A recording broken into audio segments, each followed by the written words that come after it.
Aba ay. Alam niyo ba na ang bawat pamilya ay may tatlong mahalagang misyon?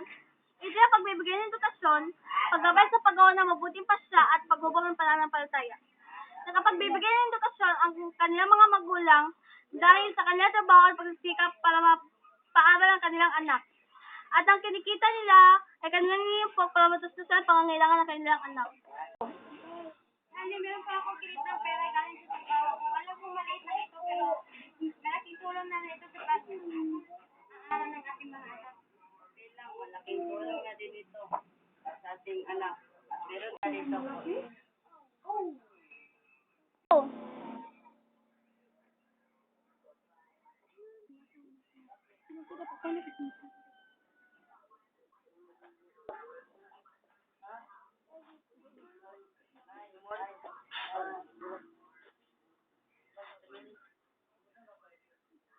Natuturuan din nila ito ng tamang pagpapasya dahil pinapayo nila ang tama.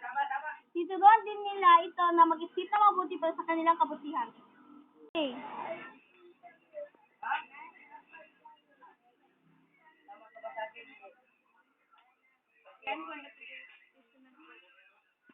Oh, magaling yan yun ha.